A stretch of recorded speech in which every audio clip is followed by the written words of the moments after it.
and she crawled on top of me through the back of my vehicle, excuse me, and she ended up squishing my leg, which it was out of commission at the time. And we got into an altercation. My leg managed to go under the car while we were fighting.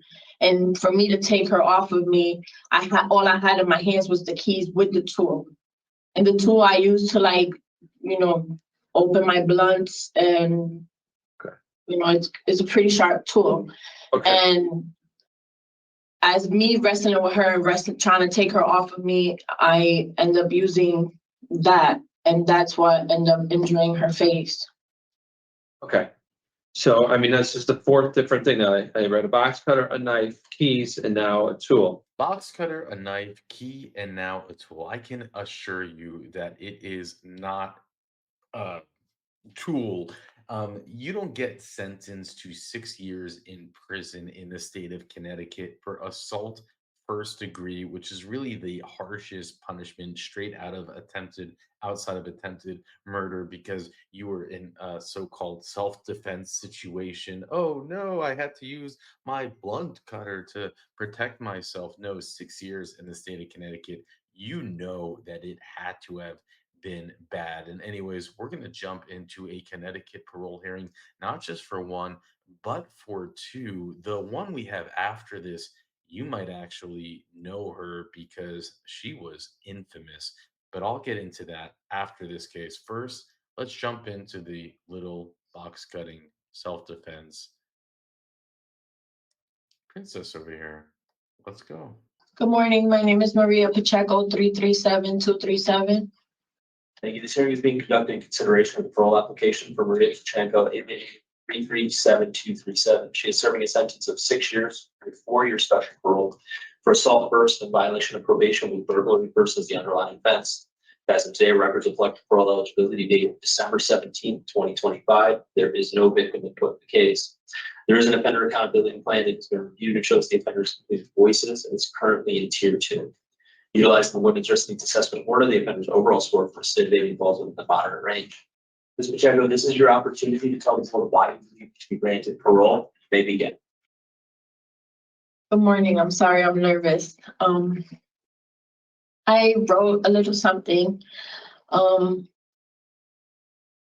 would like to thank you for granting me the opportunity to stand before you today and speak on my behalf.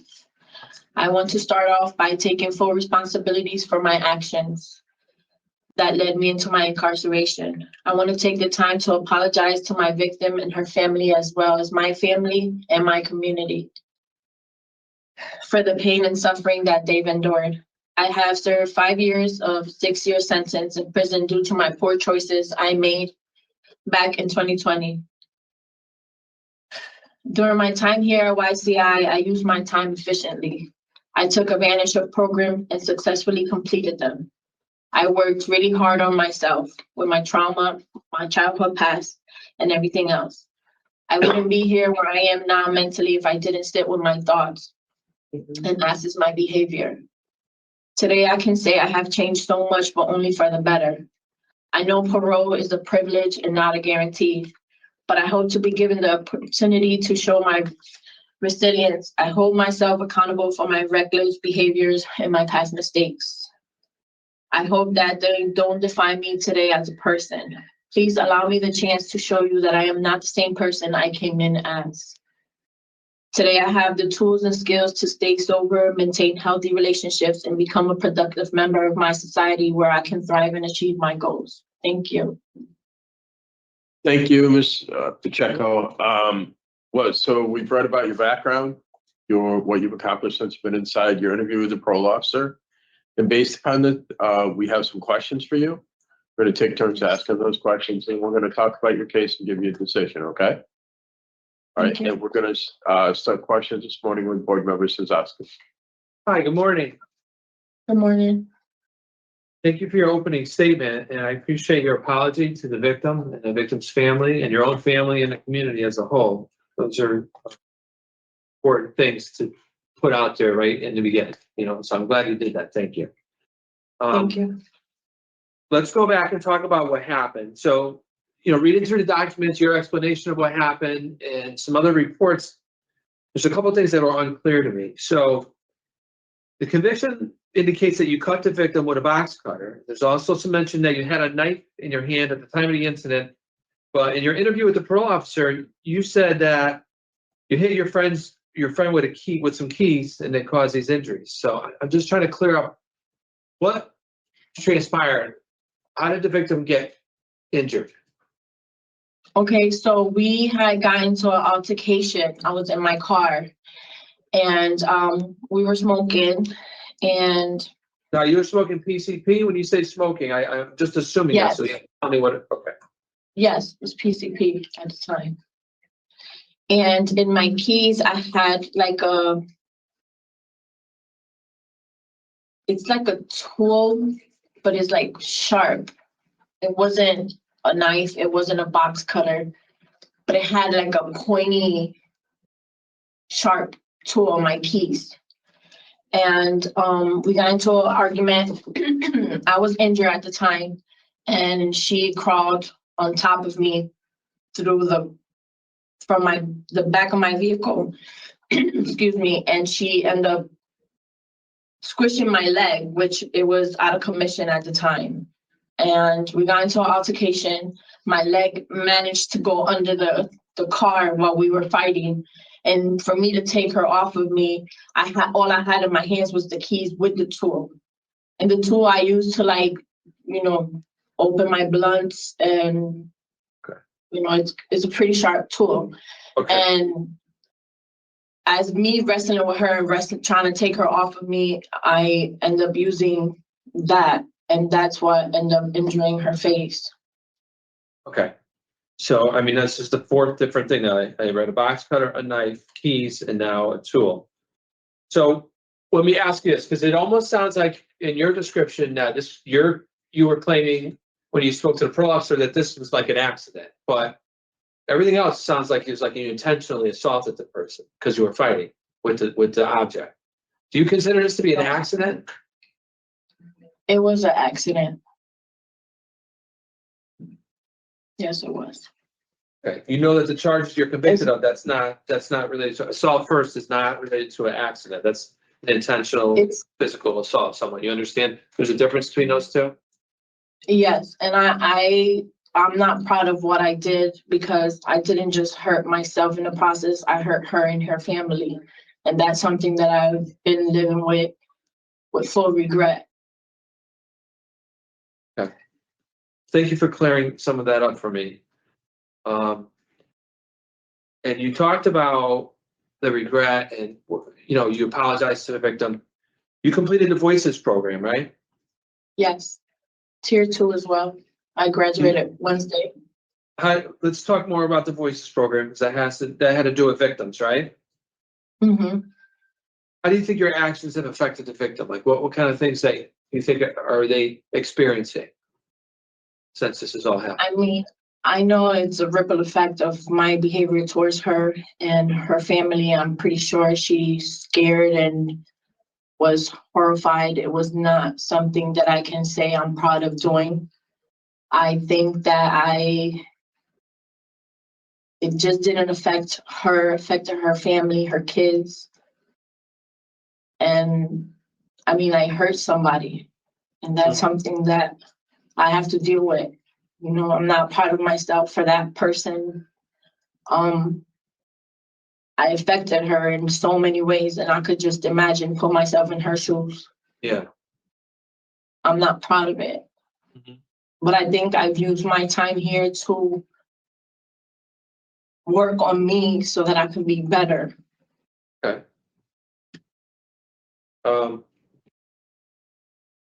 Do you think that this would have happened if you guys had not been, if you had been sober, if all of you had not been using PCP? You think this would happen? I think if I wasn't smoking, it wouldn't have happened. Yeah. I think you're probably right. People do things sometimes that they know, might not do otherwise, You received 2 disciplinary reports. The last one was in June of this year, not long ago. So that's concerning for us because We want to see a longer period of change and staying out of trouble so we can have evidence of how you've changed, you know? It was for interfering with safety and security. Can you tell us what happened? So, I'm in the dorms, and in the dorms, you have to be in your bunk and not in the hallway. So I was out of trouble for 4.5 years. I was doing Defy. I was being a good role model, and I ended up going to the bathroom, and I sat in the hallway, and I started talking to one of my bunkmates in front of me, and the CO called the code because it's interfering with safety and security. You can't be out of your bunk between the hours of 12 to 1. And counted and cleared, so he called a code on me, and I ended up going to SEC, losing my Defy, losing my spot at the dorms, and I took full responsibility for it because I shouldn't have been in the hallway. Okay. And you talked about tier 2 a little bit. Can you tell us some other things that you learned that you can use when you get into the community so that way you can stay sober? Yes, so I plan to get a sponsor and go to CCAR meetings. I have my biggest supporters, which is my dad.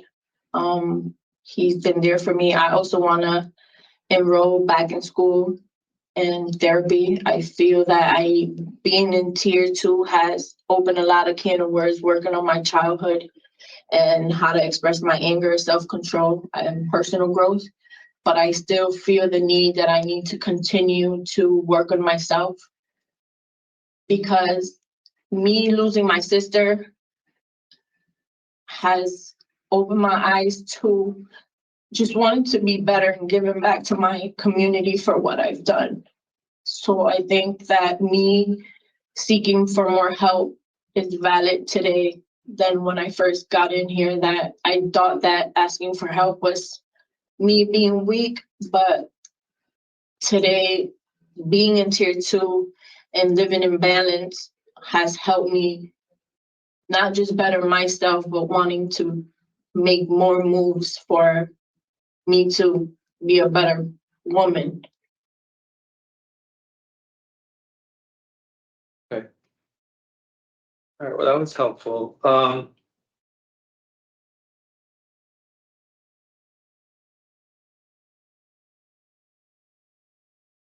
You're asking to go to a halfway house, right? And like you said just now, you want to work on getting your GED and get a job, right?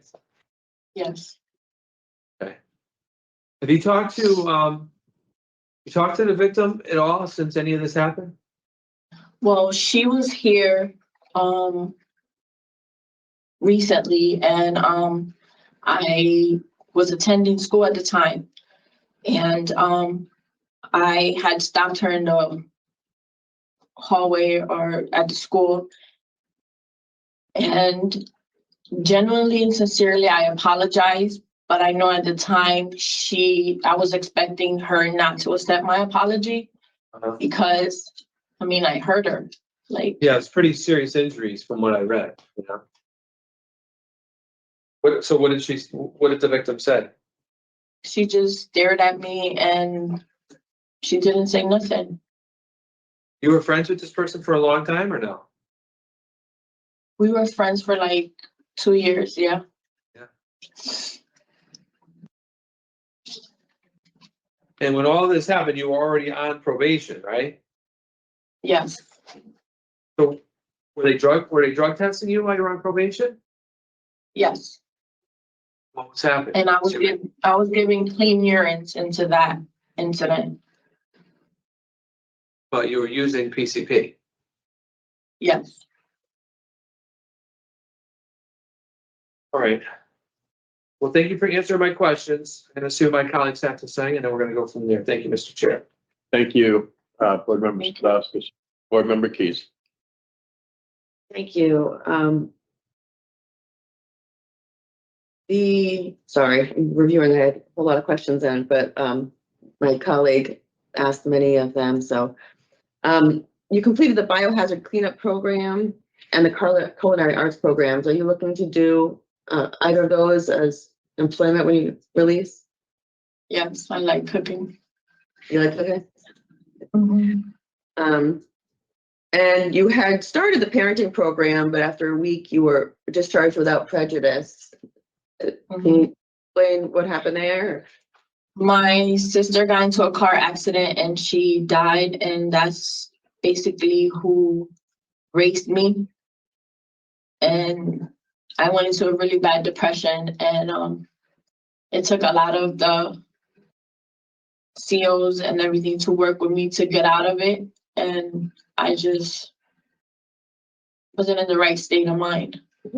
Yeah. I think Oh, yeah. me going to the funeral by myself and viewing her did a number in me.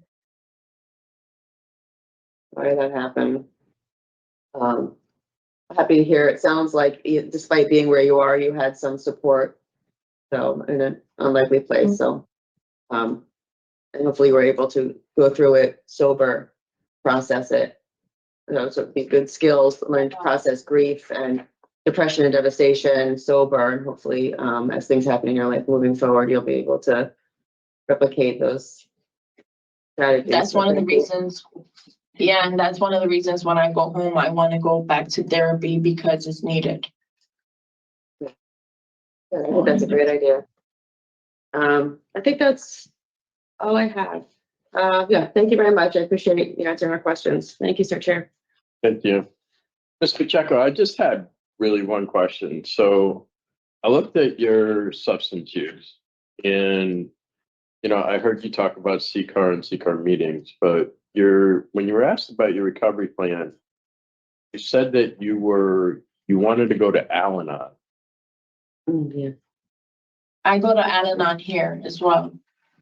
Okay, so is the Al-Anon because of family members? A big part of them. Okay, The majority, the work that we do there, what we read, what we share. Like, I'm just not alone. I know today I'm not alone.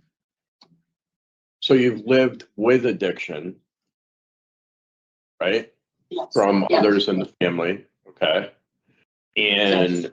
but you're stating when you're going to CCAR meetings, all recovery meetings, that type of thing, you're going because of your own addiction? I'm going for my own addiction. Okay. So there's I no wanna question, I maintain- mean, I want to Go ahead. maintain sober. okay.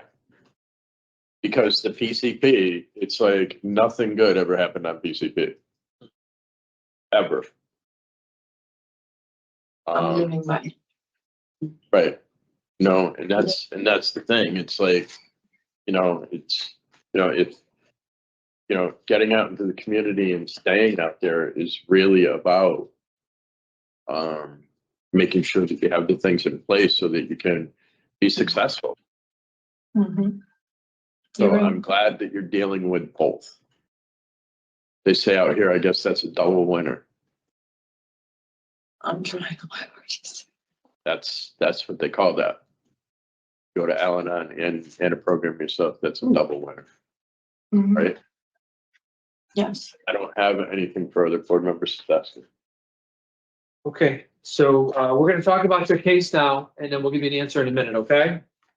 Okay. So, Mr.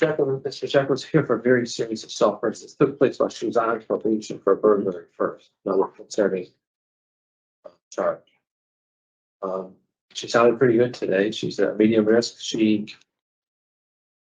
She's taken tier 2 in voices and some other programs, culinary, biohazard, like, her plan is to go to a halfway house. She wants to get her GED. And so she has some pretty good foresight about how she wants her future to be.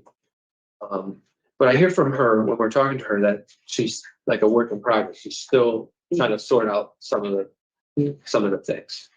Yep. We were only talking about, looks like 6 months according to my records. Yeah. She's gonna be out, next year. It does have forms of, special parole to follow. I don't want to take away from anything she's done because I hear a lot of good things about Al-Anon and CCAR. Yep. And recognizing what she needs to be sober, and she wants to be sober. She understands that a lot of these things probably would not have happened if she was sober, you know? Right. So for me, you know, just it's the nature and circumstances. I wasn't happy about this ticket to poor institutional adjustment, and then this current offense was committed on probation. That I was not in favor of discretionary parole today. She has been approved for a halfway house by DOC, so that's another area she can explore. I agree. I think she's done well. I like what I'm hearing, but I would like her to continue to have the support of the environment she's in while she's navigating these things, and then she'll be out about June next year anyway. So yeah. So it looks like she's on a special protocol, so we'll have to talk about.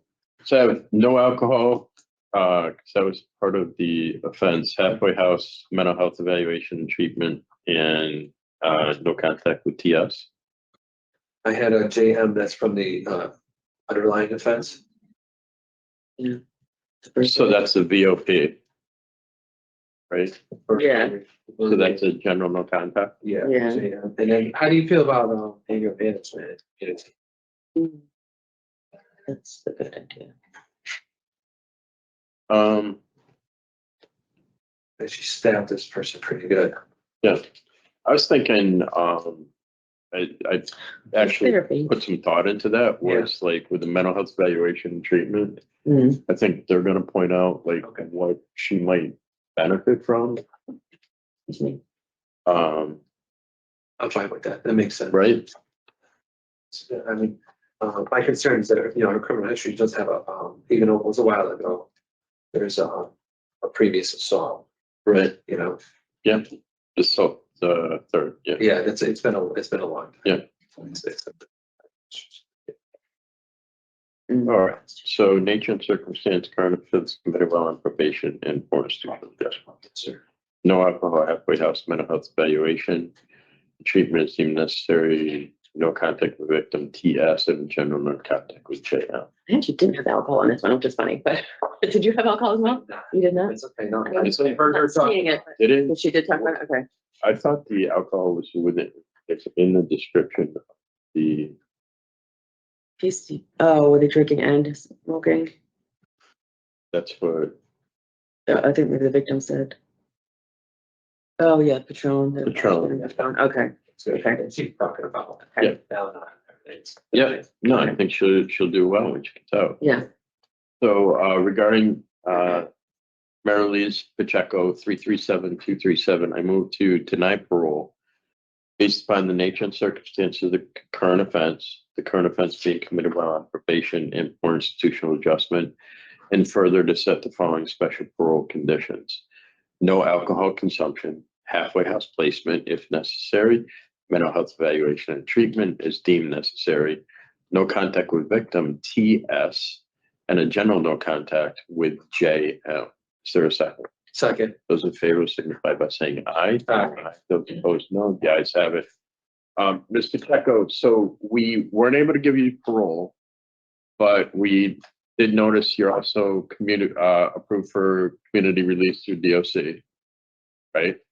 So that our action doesn't affect that at all. And then we set the special parole conditions for you. Okay? We all recognize the positive path that you're on and really encourage you to stay on that positive path. Okay? Thank you. Thank you. Wow, they actually denied. And I gotta tell you, I don't have information on this current crime, but I do have information on the crime that she committed when she was 29 years old in 2012, when it was initially charged as a home invasion, which, by the way, in Connecticut legislation has a minimum of 10 years. This is what she was on probation for when she broke into an 87-year-old man's home, slammed his phone, stole his stuff, and basically got busted for that. But the twist about this home invasion is that she had gone in a car accident with him the day before. She got cited for not having a valid driver's license, for not having insurance, and then Her brother the next day gets arrested, and he must have driven a nice car, this 87-year-old man, and she went to his home and broke into his house and demanded that he give her the bond money. Okay, this is this little princess over here, and she ended up robbing him and stealing everything, but he remembered who it was because she crashed into him the day before, and the cops found her with all of his stuff in his car. And this is what she was on probation for when she picked up this new felony. So no, she is no, as actual justice warrior likes to say, Bebe Angel Aladdin, whatever. Anyways, the next hearing we're about to see is no Bebe Angel Aladdin. This is someone who you might have heard about because she was all over the news. She was the lunch lady from hell. Let's jump in. Do you think that the victim is partially at fault for what happened? No, I don't. I am an adult. I was in a position of working in a school and I was wrong. I should not have, seen this through any further. So I definitely don't put any blame on him at all. Is it your opinion that the victim was extorting you? I've seen this several times in different reports. In my heart, yes, I do believe was his intent. Police now tell us 31-year-old Andy Rosafort turned herself in today.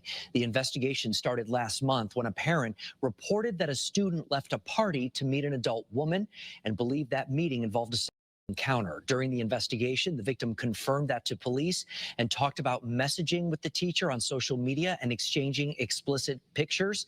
Rosafort is due in court coming up on March 1st. Now, some of you might remember this case, and that's because it made mainstream media. The school lunch lady grooming and essaying a 14-year-old. By the way, she started the grooming when he was just 12. This made its rounds on the mainstream media. I remember seeing it in the paper, on Twitter, and the memes and the whatnots. And this case, just like any other, they all seem to have one thing in common.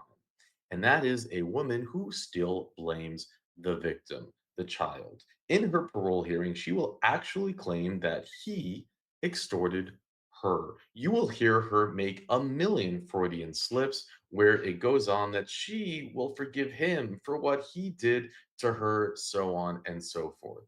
But the true crime that is being portrayed here on this channel, because we all know that a married woman in her 30s shouldn't do this to a child in the school in which she works, the main crime is the judges and the DAs that let her get away with it. Can you imagine that she took her plea deal in 2024? Now, this is what they'll tell you in the documents of the plea deal because they like to gaslight all of us. They will say that she got a 20-year sentence. But wait, 10 years of that is probation. So, okay, she has a 10-year sentence then to serve in prison. No, all but 30 months of that 10 years is suspended. And now here she is, within a year of getting sentenced, up for parole. Ladies and gentlemen, this is what the district attorneys and the judges think is a good deal for someone who works in a school, grooms, and then fulfills her desires against a little one. They had all the evidence they needed to lock her up. They had the legislation that would have allowed it, but instead, they take a plea deal and try to gaslight us with the sentencing. You can't make it up. Now, we are about to see a parole hearing where she goes on to blame the victim, where she goes on to take no accountability, and where it even seems, and you'll see what I mean in a moment, that she had fake letters sent on her behalf. And then we will see a parole board that does not hold her to the fire, that puts their head in the sand. And I'll get on that in a moment. But until then, let's jump in to an insane Connecticut parole hearing. Andy Rosafort, 450012. Thank you. This hearing is being conducted in consideration of the parole application for Andy Rosafort, inmate number 450012. She is serving a sentence of 10 years, suspended after 30 months with 10 years probation. Second. As of today, records reflect the parole eligibility date of November 17th, 2025. There is victim input in the case. There's a defender accountability plan for the offender. It has been reviewed and shows she has completed the WARNA and the short track sex offender program. Utilizing the women's risk needs assessment WARNA, the offender overall state recidivating falls within the lower range. Mr. Rosenford, this is your opportunity to tell the board why you believe you should be granted parole. You idiot. Say that again? So this is your chance to tell the board why you think you should be granted parole. Okay, thank you. First, I want to thank you all for the privilege of speaking before you today. I want you to know that I don't take this opportunity lightly. I spent my 20s becoming a young mom and a wife, two roles that I took with such honor. Through time, I grew into feeling unloved, unseen, unheard, and sometimes alone. Eventually, I was seeking that attention from my victim, which is where I lost a grasp on life for a short period of time. Through filling a void in my life, I negatively impacted the victim, where he feels shame, anxiety, and humiliation. I have extreme empathy and remorse to his family, and I am truly accountable and take responsibility for my crime. I also would like to apologize to the community where I once lived, as well as my entire family. In the last 14 months of being here, I have sat with myself and dug deep to process a lot of my actions that led up to this. Through daily opportunities here, I chose to attend many groups, such as coping skills, DBT, recovery, standing strong, and self-esteem classes. I go to church weekly, and I run a small Bible study group on my tier each morning, which I'm extremely proud of. I have held the tier laundry position for 11 months and completed my S1 referral into Dr. Scheffel's PSB class. I have proudly lived here and spent my time the correct way, discipline-free. Here at York, it's a place where I have learned so much about myself and others. It's in my soul to encourage and uplift anyone who needs a little grace, because Lord knows I need it sometimes. I have been able to apply that here daily. When I do go home, I look forward to rebuilding my life and teaching my daughters we are a strong family unit and we can do hard things together. I'm a woman with a past, yet I have hope for a beautiful, simple future ahead. I'm very fortunate to have family, neighbors, coworkers, clients, and friends who truly believe in me. I was someone who deserved punishment, condemnation, and criticism. I was at fault for this crime, and my victim won't be the same. However, I courageously look forward to doing the right thing with an apologetic and contrite heart. I will take action and continue therapy with my therapist at home, but most of all, if granted, I can't wait to be back with my kids again. I really want to thank you all for this opportunity to speak here for today. Thank you, Mr. Rosenford. Thank you. So what we've done is we've read about your background, what you've done since you've been in your interview with the parole officer. And based upon that, we have some questions that we're going to ask you to bring clarity to some of the things that we might need to. And then we're going to hear from the Office of Victim Services. Then we'll talk about your case and give you a decision, okay? Thank you. And we're going to start questions this morning with Board Member Sosakis. Good morning, Ms. Rosenford. How are you? I'm good. How are you? Good. So we're just going to go through some questions and try to clarify some of the things I read in some of the documents. There are a lot of different versions, I guess the best way to say it is, of what occurred, at different points throughout the legal process that have come out. Mm-hmm. I appreciate your opening statement, taking responsibility, and that helps bring some clarity for me to some of the things. But we're going to go through the questions. Sure. Is it your opinion that you sent the victim these inappropriate photos and videos, or some of them by accident? Is that still your opinion? One of them, yes. And so is that, you're talking about the very initial situation, the very first photograph or video? No. Okay. So your initial contact with sending inappropriate photos or videos, that was not an accident. You intentionally sent those. That was intentional at first, correct? Okay.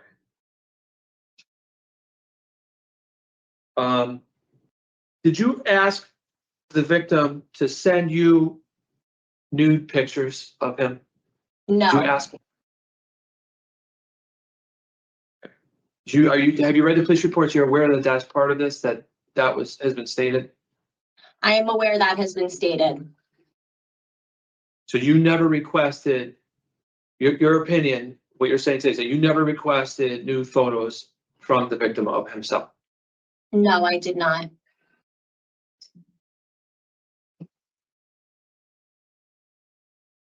Do you think that the victim is partially at fault for what happened? No, I don't. I am an adult. I was in a position of working in a school and I was wrong. I should not have, seen this through any further. So I definitely don't put any blame on him at all.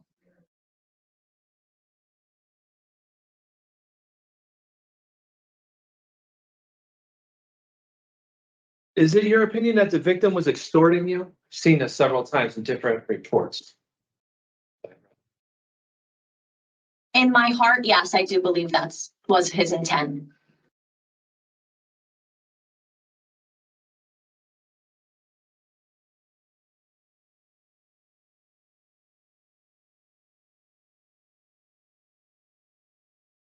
You mentioned a little bit about this in your opening statement, but I'd like to hear a little bit more about what you think the long-term effects may be on the victim and the victim's family, what they might experience after all of this. I know I can't imagine what it feels like to be in their position. I've spent the last almost 3 years after everything happened thinking about that. I know that he feels extreme shame and guilt and anxiety. I know from previous documents that I've read, he has sleepless nights and dealing with mental issues, which I hope he's, able to get therapy for. But I truly do. My religion for me is very big. So I pray for his family, and people don't understand that. They say, how can you pray for someone like that? That put you here, but it's not him that put me here at all. And it's like, I'm praying for peace for them. I really do. And I hope he does find that. Right. All right, we're going to move on to some of the programming that you've done. This coping skills program is for sex offenders, right? Is that program you completed? Can you tell us the kinds of things that you've learned that can help you so that this kind of thing doesn't happen again when you're out? Yeah, we did a lot of that in group with Dr. Ch0m0, and at first it was a little jarring, the class, because there was a lot of situations that were brought up that I never even thought were possible, to be honest. But it was, in the end, really great to see the victim's point of view and to see how when we're put in different situations, we just need to walk away. I'm a mother, first and foremost. So for me, being around kids is something that I'm not going to do unless it's my own children. So putting myself in those situations is something I am not willing to put my neck on the line for. We learned about the different levels of relationships and friendships and boundaries that we should be keeping. And I think during my time here, even though I'm now 34 years old, I have learned boundaries. I have found my voice. I know how to say no. There is no swaying one way or the other. No is no, and yes is yes. And I stick firm to that. And I've learned that all here in multiple classes. So when you say, I know how to say no, I mean, are you saying that you were taken advantage of in some way? Do you feel like you were taken advantage of by someone? No, not in my crime situation, but in other ways in my life. Okay, I okay, definitely understood. was a people pleaser. Yeah, okay, I understand that. Thank you for clarifying that. thank you. How do you think you've changed the most since you've been in prison? I don't mean to get emotional, but a lot of people think that prison is the worst place for you to go. And they think that it's gonna change you for the worst. And every day, I'm thankful for my opportunity to be here and to learn from different women and see the pain that they've gone through. And I carry that with me because a lot of these women are also victims. And that's where I've learned just true compassion and grace and just how to love people the right way and giving them what they need when they need it in the right way. Okay. Yeah, You told the parole officer during an interview that you thought your sentence was fair. Do you still believe that? I do. Yeah.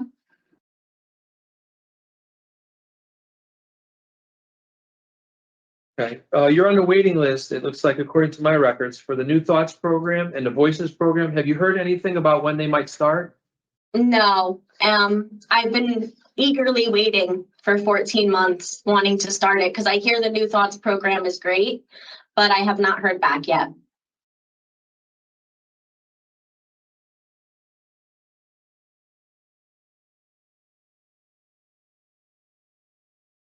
Okay, let's talk about your release plan. Can you talk about where you plan to live and work and how you plan to stay away from further problems with the law when you get out? Yeah. Truly, I'm not concerned about further problems with the law at all. That's not anything that weighs on me. I've gone 33, 32 years. Clean slate, never any issues with the law or breaking the law. So that I don't worry about at all. Where I'm gonna live, I'm gonna be living with family in Southbury, Connecticut. It's just gonna be me, my aunt, my uncle, and my cousin. And I'm gonna be working at the salon that I previously worked in before I was incarcerated.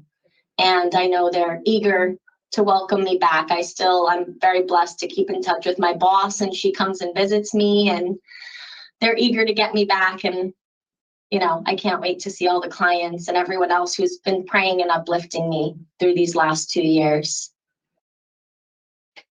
Okay, thank you for answering my questions. That's all I have. Let's see what my Thank you. colleagues have anything else. Thank you. Mr. Thank Chair. you. Board member Key. Thank you, Chair. Thank you for your answers so far. When you were speaking with the officer in preparation for the hearing today, you told the officer that when you first came to prison, you were angry. What were you angry about? I was angry because I never had to leave my kids. I've never had to be away from my kids. There was a lot of control that I had to give up with coming here. And that was really difficult for me. I was angry because, like I said, I was a mother. I was the go-to for everything. And going through a divorce, that all fell on me as well. Through time, my ex-husband and I were now great co-parents, even while I'm incarcerated. But it was a control that I had to give up, and that was really hard for me. Yeah. I want to ask, so you have daughters, and I want to ask if your oldest had someone working at the school that friended her on, social media, and then sent her an unsolicited naked pic, would go to their games and practices and video record her and send it to her. And would you feel that after a year and for the sentence, it would be okay for them to come out now? You know, to be honest, I don't know how I would feel. Like I said, my religion is big to me, so I pray for forgiveness for a lot of people. In my heart, I think if I knew that person had children and I knew the impact it was having on their kids, I would think it would be a sufficient amount of time. If they had sex with your daughter in the car and then she suffered what this child suffering?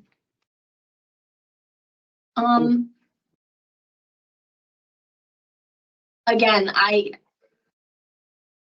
think I don't know how I would feel in their position, but yeah, I do think it would be enough time in my heart.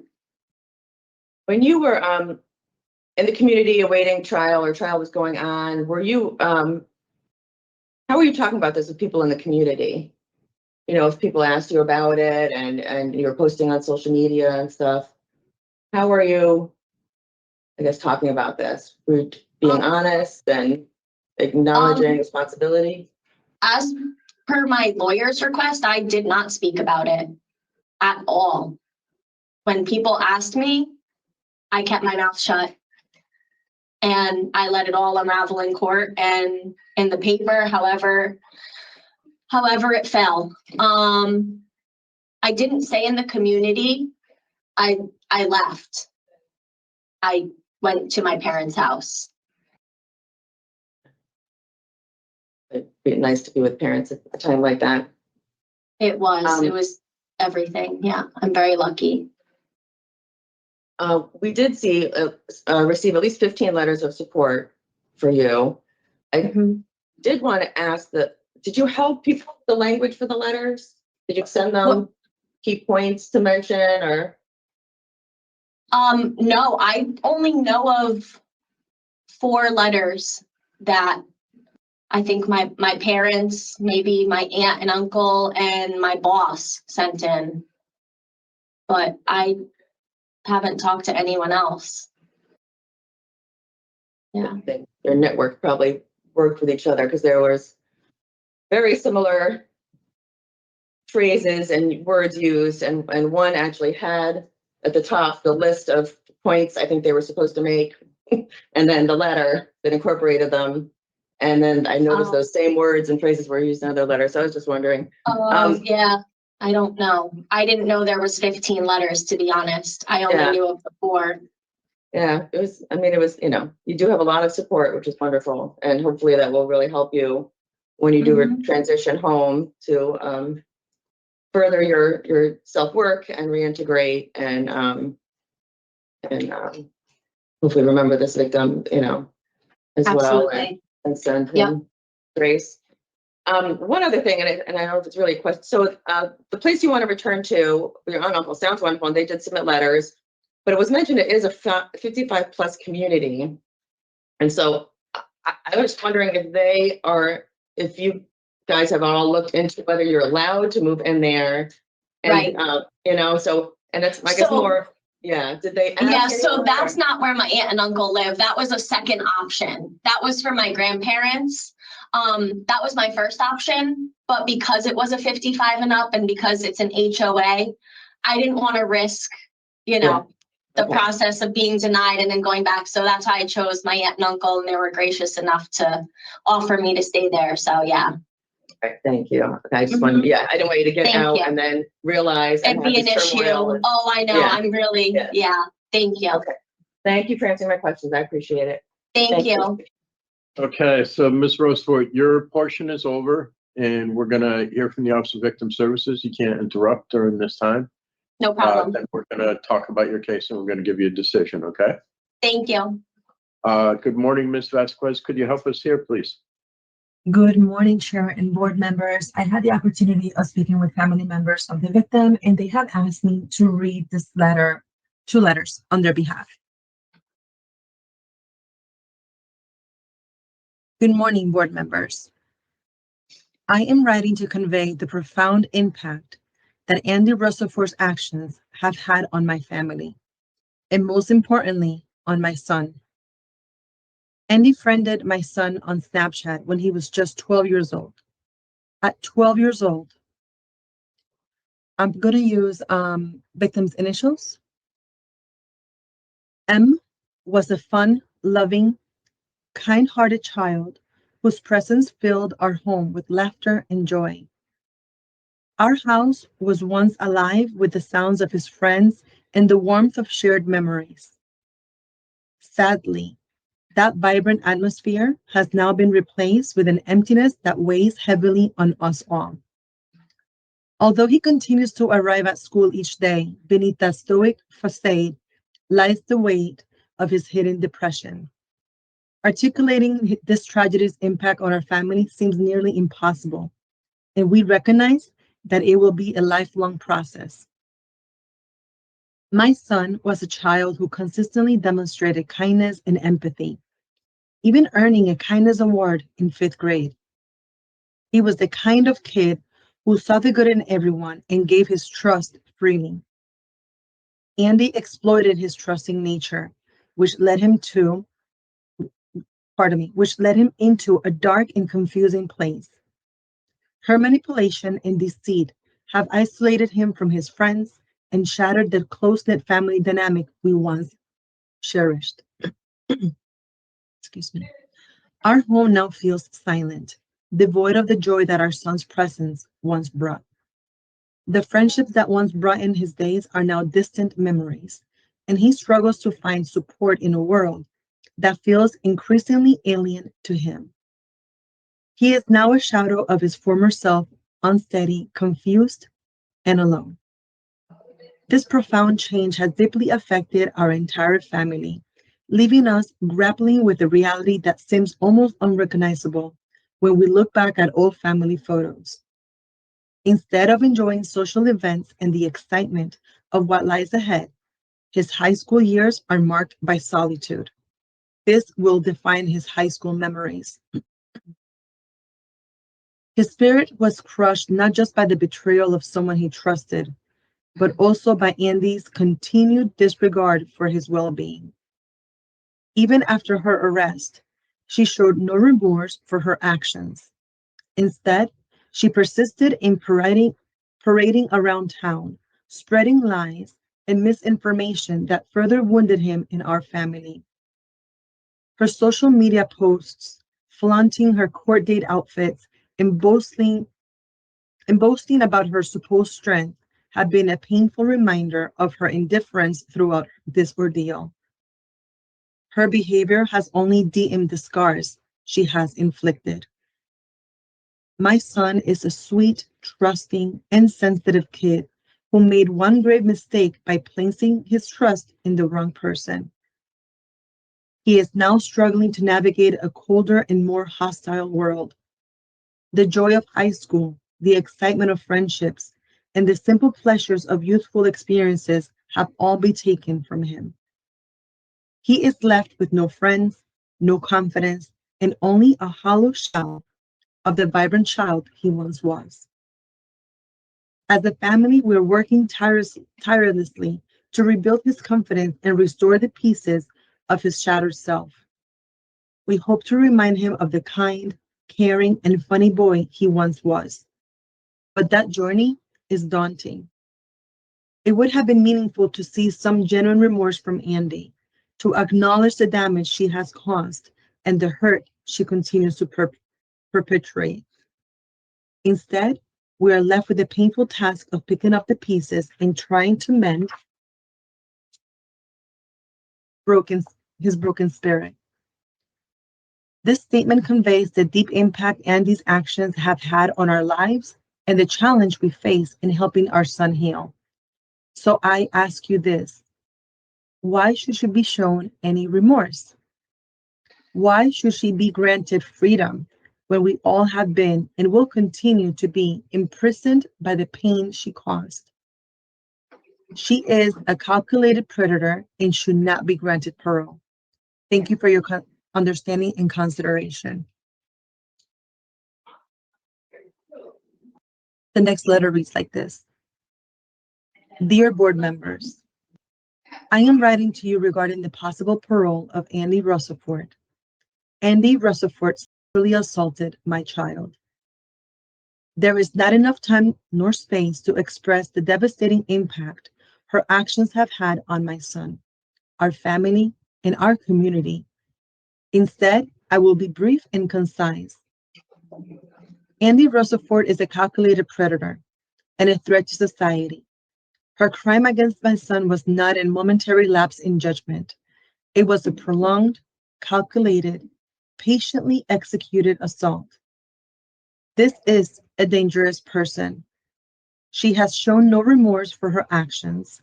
Instead, she has displayed only flightless arrogance and utter disregard for the damage she has inflicted on others. I fully believe that any remorse she shows now is entirely artificial and only in her own self-interest.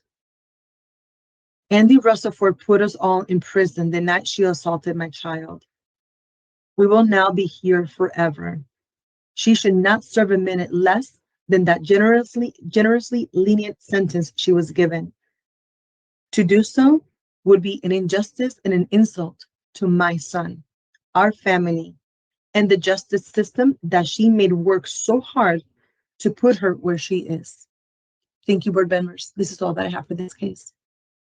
Thank you, Ms. Vasquez. Board Member Vasquez. Thank you, Mr. Chair. So, Ms. Rutherford, in the documents I reviewed leading up to this, really did not show a lot of remorse and, was blaming really a lot of the victim.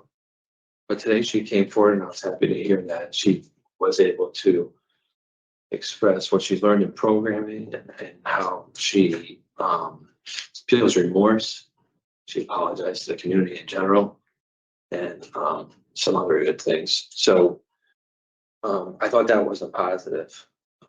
I was concerned though, however, that's for my question that I carefully worded.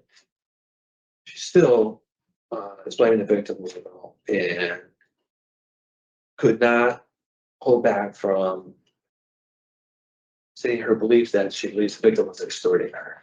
And that's something that I addressed several times, not from anyone else, but only from her. And I don't see any evidence of that in any of the documents, that there was some kind of extortion taking place for money or there's just, there's no facts that support that anywhere that I read. She did say that she didn't think it was the victim's fault. She took ownership, and I was glad to hear that. She says that she thought her sentence is fair, and I think I agree with what I heard from the victims that this is not a lengthy sentence, and she thinks it's a fair sentence. She's on the waiting list for some good programs, the New Thoughts program and the Voices program, and she, by her own words, recognized that. I think she could benefit from New Thoughts, and I think also the Voices program that specifically talks about what the victim experiencing is, And then we heard from the victims' statements from their own words and how impactful that this has been on their family. So all that is a concern of mine, in addition to the fact that, we place trust in school employees, and teachers, and police officers, nurses, and firemen to a higher level than other people. And we send our children to these places with the hopes that they'll be safe and learn, and these kinds of things could never happen. But unfortunately, it has. So for me today, I really believe that she could benefit from staying where she's at and continuing with her programming, completing the New Thoughts program and the Voices program. So I'm in denial for today based on the nature and circumstances and the injury and impact to the victim's family. That's what I'm at. Board Member Keith. I agree. I had inadequate evidence of offender change, nature, and circumstance of the current offense. And I also could do injury or impact to the victim. Okay, and are you in a place where you want to bring her back or no? I was listening and listening to her change I do hear some things that she's gained from the program, Yeah. So for me, I don't know if it's a complete inadequate offender change for me. Yeah, it's not for me. I'm more concerned about the nature and circumstances of this. Yeah. And the injury and impact to the family, and I think that she could benefit from the additional programs. So it's an inadequate institutional program participation, because I think if she had taken voices, I'm really excited for her to take. I think Yeah. I'm hoping will have a I'm- profound impact. I'm good with the two, with the nature and circumstances and injury and impact to the victim, but how do you, is that okay? If that's something that they could work on while they're in there, Yeah. is Yeah. beneficial. But she did take the sex offender program, so I don't want to take that away from her. either. Right. Right. Yep. All right, regarding Andy Rosefort 450012, I move to deny parole based upon the nature and circumstances of an offense and injury and impact to the victim and the victim's family. Is there a second? Second. Those in favor signify by saying aye. Aye. Those opposed, no. The ayes have it. Mr. Rosefort, we're not able to give you parole. We really hope that you make the best of the time that you have left in those programs that you really want to take, and we wish you well. Thank you. Thank you. Thank you. Okay, so where does someone start with the parole hearing like this? Where do you begin? There are so many places. First, I want to get a few things off my chest. Then I'll go through some of the articles, and I think with getting things off my chest before I start going after what a horrific parole hearing she had, I just want to call out again the two-faced, agenda-driven, psychopathic district attorneys and judges that allowed a plea deal like this to happen. She was charged with second-degree SA, which holds a maximum of 20 years in prison. She was also charged with enticing a minor by computer. First offense is 5 years, and then the years compound from there 10 to 15. And I do wonder, I mean, she did it many times. There are allegations of there being maybe multiple children that she reached out to, but let's just say 5 years. Risk of injury to a minor, which she was also charged with, is 10 years. So that's 35 years that she was backing. And they give her a generous plea deal where she is literally up for parole within months of getting sentenced. She is sentenced September 26, 2024. She's having a parole hearing November of 2025. She's getting them out no matter what on February 11th of 2027. As a matter of fact, when I looked for this article, I saw news articles that had just come out last year.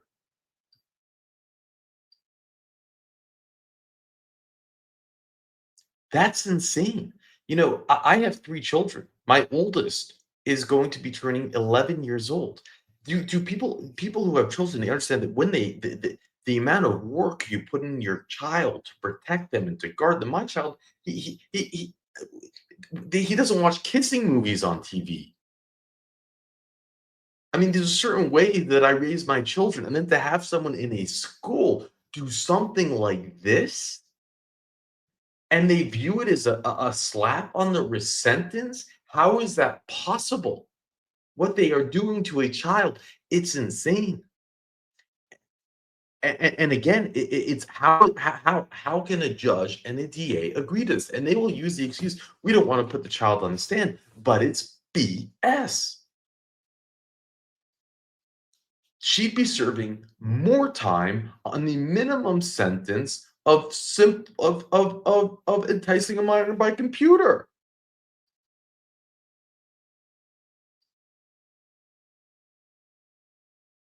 Maybe that's the maximum, that's 5 years, but still, you get just 5 years for that. And this is crazy, ladies and gentlemen. And again, it is we will call it out because it doesn't make any sense. Now, let's talk about the parole hearing that she had before we go through the article, because really, I'm sure most of you, your jaws just dropped down to the ground. She actually states in her parole hearing that she believes that this child extorted her.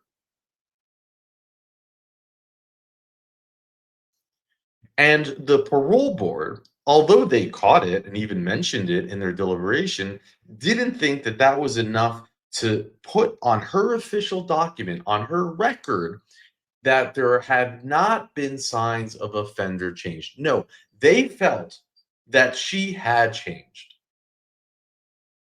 That wasn't the reason they didn't parole her. She changed. How can you do that? This is an official record. That's insane. She's saying a 14-year-old extorted her. What? And you even hear it in her opening statements, the words that she says. And there were so many times that she just couldn't help herself. She said something and then immediately tried backtracking it by saying that I know now how to say no. No means no. And they're asking, wait, why would you bring that? Oh, in other parts of my life. And then just, oh, okay. Oh, yeah, okay. Let's take that for what it is.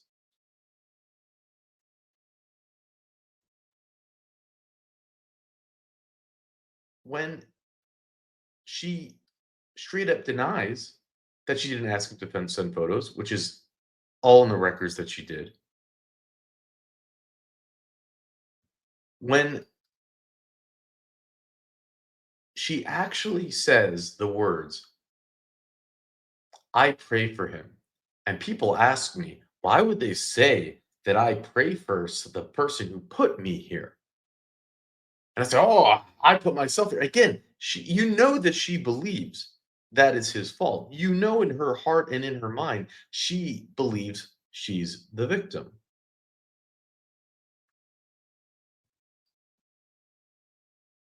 She even says in her opening statement, I should not have seen this through any further.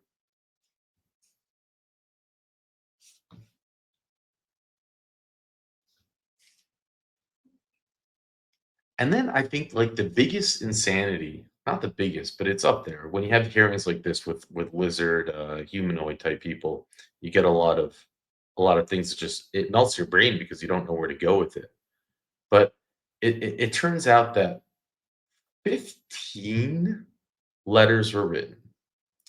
They not only found that the letters used the same words, the same copy paste, the same verbiage, but one of those morons actually left the instructions for these supporters on how to write and what to write. So she's caught red handed. There's a smoking gun on the table, there's DNA evidence. And what do? They don't pursue it. They don't push. They don't ask. They just say, sure. And they don't even make it a note in their final statement as to why she was denied. How is that possible? This is an evil human being. This is a dangerous predator. She went and took a job, someone married with children, went to a school as a lunch lady, and immediately began grooming children. At least we know for sure one victim. She then does an act with him in her car. So she fulfills her satanic desire. And I don't believe that she didn't get the job as a lunch lady because she liked making lunch or because, that's just she did it because she wanted to have access to her prey. This is what these judges and DAs don't understand. They want this. I mean, in her opening statement, did you even hear I couldn't believe it, what she said. She said, this is her opening statement. She put this into words. She made the remarks that she wrote it down. I spent my 20s becoming a young wife and a mother of two. I took it with honor, but with time I felt unheard and unloved and unseen and alone. So within time, I sought attention from my victim.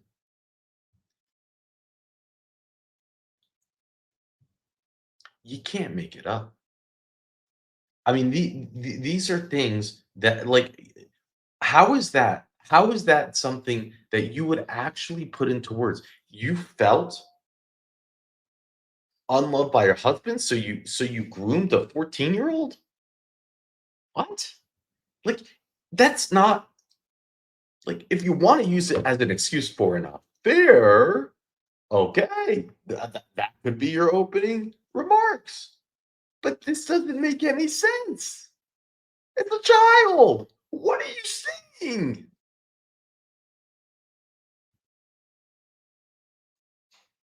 And then insult to injury, even there's more, is that she only has to register for 10 years, these psychopathic judges and DAs. So in 10 years, she's not gonna be a threat? Oh, and she was a low risk on her, they don't call it a static 9-9 because static 9-9 was never developed for women. That's how ancient and archaic it was. When they made the static 9-9, they didn't even know women could do such things like this. So they have their own, whatever it's called. She's a low, of course she's a low risk. Can't you tell how much she's learned in the year and 2 months she's been in prison? Of course she's a low risk to reoffend. It's like, in order for you to want a 14, like a little child, when your brain is wired that way. Why is it that those put in charge to protect us don't know the most basic science? She could have gotten her attention from anybody that she wanted to. There would be 100 ways that would have been easier, less stressful, risk-free, a lot less than you wouldn't go to prison. No, she did it because that's what she wanted. She got the job in the school because it would give her access. How do people not understand that by now? We understand it. Sheeple understand it. The PhDs, the judges, the district attorneys, the experts, they don't understand it.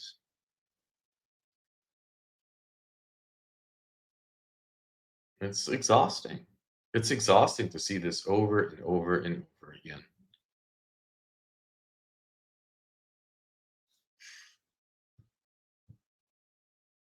How a plea deal like this could ever happen. Let's go through some of this. It's interesting. I found a YouTube, one of those big channels covered this story. Um, which big channel covered it?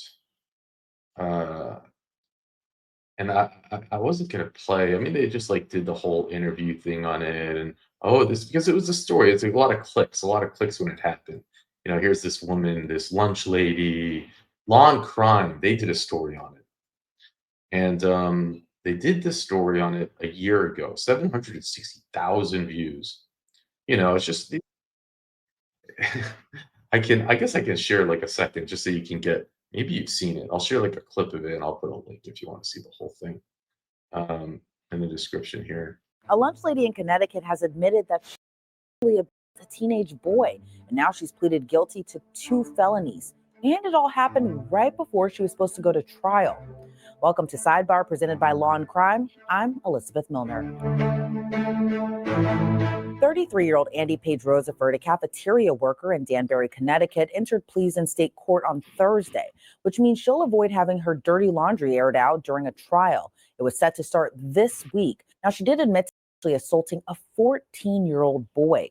Right now, we don't know the exact terms of her plea agreement or her potential punishment, but we may learn more at a court hearing next month. Hey, everybody, I just want to take a quick second to thank All right, whatever. Yeah. It's like the same stuff. We know what happened. That, again, this was made just a year ago. I mean, can you even imagine? And then she's already up for parole. And how?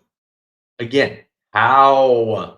But it's we live in an insane world. We really do. There's nothing short of it. And let's go back again to the details of the case. Middle school lunch lady accused of 4K. Connecticut middle-aged lunch lady accused of essaying and grooming a 14-year-old boy and accepted a plea deal to avoid trial. I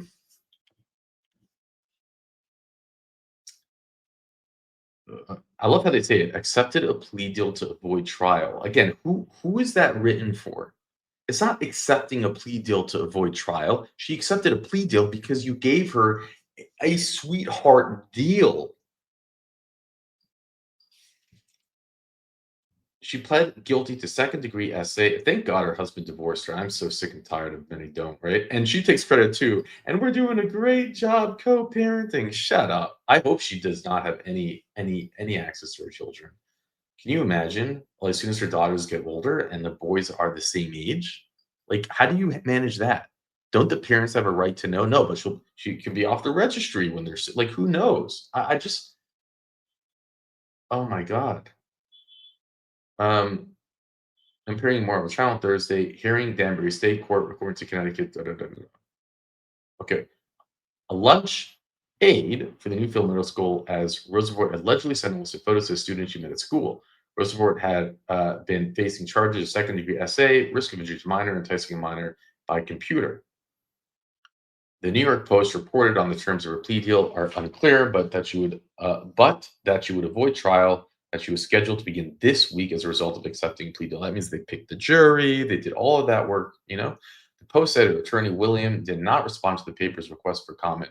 In January of 2023, school administrators notified law enforcement after a friend alleged victim said a school employee essayed the teen. Prosecutor claims that she essayed the boy in her SUV after grooming him for months on social media through text. By the way, they had all those records. They have her sending videos of her doing herself to him. Videos. I don't know why they couldn't get, that's contributed. But again, just that video, which I think probably is what they're contributing to the delinquency of a minor or enticing a minor by computer. First offense is up to 5 years. She sent multiple. They did not she was screwed. Every video they sent would have been another 5 years.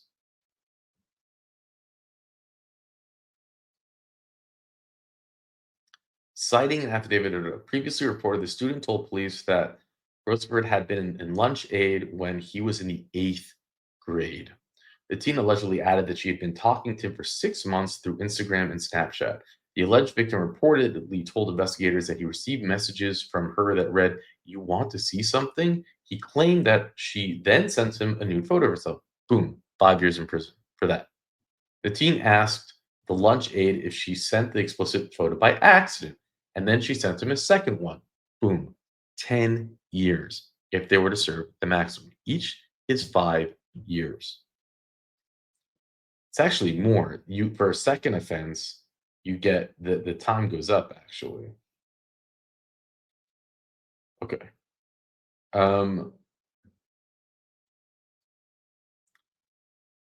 Then she allegedly continues sending unsolicited photos. Again, each one could be another 5 years. And this, okay? And again, this is I will be a broken record, but they are pathetic when they say we don't want to put a victim on the stand. They're lying. They just don't care. The victim told police that she would attend his sports games. So she's not she's not a coach. She's attending his sports games, sending videos of him playing. How do judges and DAs not realize that this is such a dangerous, dangerous, dangerous predator? The alleged victim purportedly said that she asked the 14-year-old to send photos of himself. According to the police report, he picked up the teen from a January 2023 party and drove a short distance before having contact with him inside of her vehicle. By the way, the minimum for that is 20 years. The teen's friend noticed that he was acting strange when he returned to the party, and the boy admitted that he had left the party to have with the woman. The teenager reportedly said that he ended the encounter because he began to feel weird about it. Police reportedly used a phone location evidence to determine that the alleged victim were in the same place when the assault began. And I mean, we just counted, I think, I don't know, just decades in prison. And by the way, there were reports that people had complained about her conduct with the kids, and the school did nothing. They investigated it and did nothing. So I imagine the family has a nice lawsuit against the school. Let's see. In a news release state, police said that investigation was launched January after administrators at New Fairfield High School told the New Fairfield Police Department and said that they were concerned about potential inappropriate contact between an employee and a student.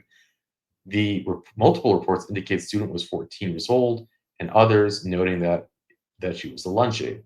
Authorities said they spoke to a parent of the child's friend who said that the child left the party, in nature.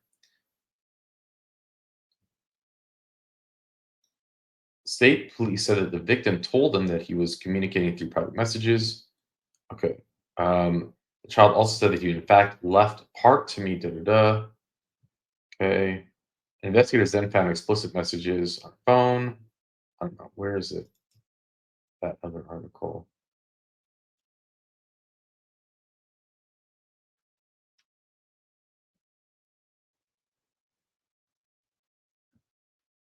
Female staff member of school charged with SA. New Fairfield police contacted by school officials on January 17th after they had received information about possible inappropriate contact. The child attended the gathering at residence near Fairfield. The child's parents told investigators that the child had called them the next day sounding upset. The child explained that her friend had left the gathering and told them they planned to come back. According to the parents, the child learned about their friend allegedly left the party. They identified a woman as their social media. Allegedly sent messages to the child as well. The victim told investigators they had been messaging while the gathering January 13th. The victim's phone was examined by detectives who discovered several screen recordings of the video containing explicit content and depictions. Investigators also obtained her cell phone and found photos, videos consistent with those described by the victim. Roosevelt turned herself in to the troops, and by the way, she was let out on bond, of course. She was no longer a school employee of January 18, 2023. I forgot where I found the article that I have so many articles up here where they go into the details of other allegations. But I think we get the point. I don't know what else I missed. This is just one of those cases that are just infuriating. She's like as lizard humanoid as they get, frankly.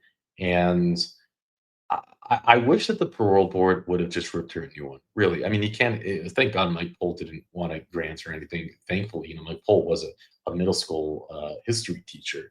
That'd be so dangerous. But he should have said something. I mean, like you guys got to. She was caught in lie after lie after lie and saying the most bizarre things. Oh, I wouldn't mind if it happened to my daughter. God's in my heart. I'm a religious person. It's like, I hope, if they're going through some type of marriage dispute or with the kids, the husband trying to figure out how much time I hope that they can use this as proof that she is not suitable. If there needs to be any additional proof, but her actually stating that she'd be okay with the teacher if it did it to her daughter if he got out. It'd be okay.